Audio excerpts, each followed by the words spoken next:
Hello, everyone. Welcome to episode 4 of Power BI PL 300 exam preparation series. Today's topic is binning and grouping in Power BI. I've already put out 3 videos covering 3 crucial topics with the help of practice question set, which I'm covering as the part of this series. Today, we are going to look at these topics with the help of the question. So, without further ado, let's begin. So, yeah, this is question number 4 in the ongoing series on grouping and binning in Power BI. So the question is, in the development of a Power BI report, you aim to analyze the distribution of integer values by grouping them into defined intervals to effectively create a histogram that displays these data distributions across several ranges. Which two components must you incorporate? So this is a more than one choice question. There are two answers we have to select. Option A is a textual data field, option B is a calculated measure, option C is a quantitative data field, and option D is a classification of bins. So I'm gonna pause here for 10 seconds. You can pause the video and write down the answer.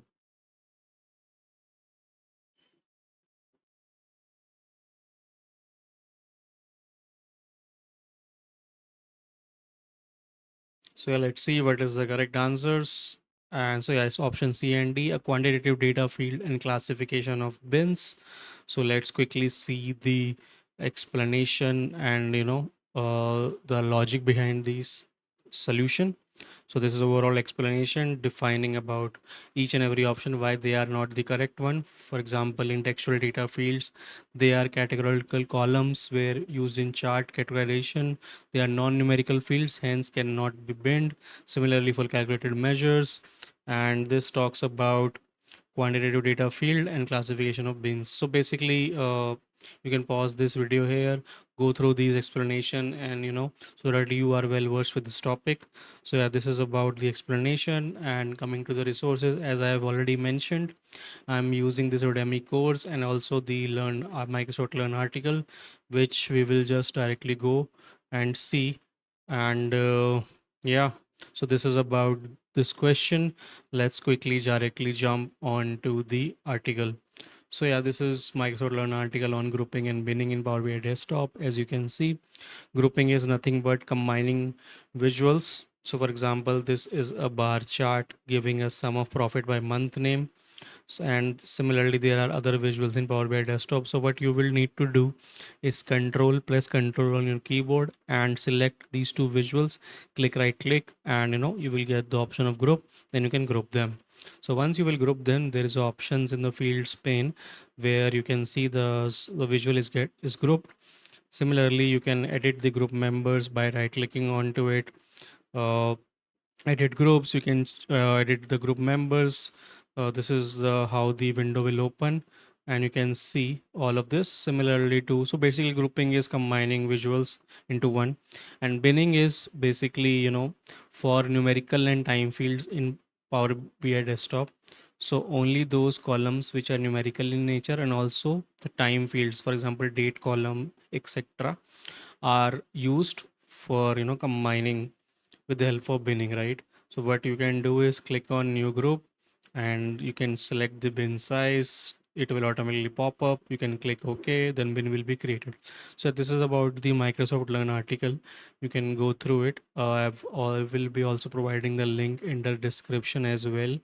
Now what we'll do is go through uh, the demo on Power BI Desktop so that you are familiar with the concept more easier. So yeah, let's quickly open the Power BI desktop. So as you can see, I have this sample report where I am looking at the data for iteration. So what you need to do is, so I have these two charts. One is showing iteration rate by department and job role. Other is showing iteration by hire date. This is normal card visual showing the iteration rate percentage. So yeah, this is a sample report just for explanation purposes. So what you need to do, for example, it is already grouped. Let me click and ungroup it first. So yeah, these are two visuals. You want to group them.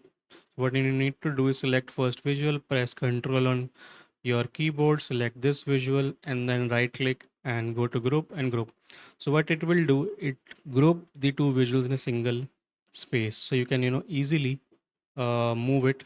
For example, you want to move it here, you can do this.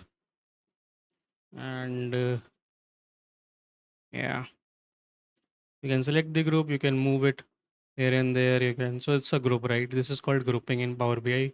And what you can also check is go to the view tab and go to selection pane and see a group is already created for these two visuals. If you click on the arrow, you will see the charts, right? Different charts. If you will hide the group, it will be hidden. So similarly, you can play with these visuals with the help of grouping. That is one. And now let's see the binning part. So like I've already mentioned, in binning, what you need is require is the tech is the numerical and time field. So let's see. So I have these lot of tables, and so I have this name employee table where I have the age column, right? So what I need to do, let's click on the age, three dots, click on new group. So it will open the binning menu, right? Which I was just showcasing on the article. So you can define the name of the bin, let's say age new. This is the bin type. You can create list and bin two. You can create bin size. Let's say I want to create to 5. Okay.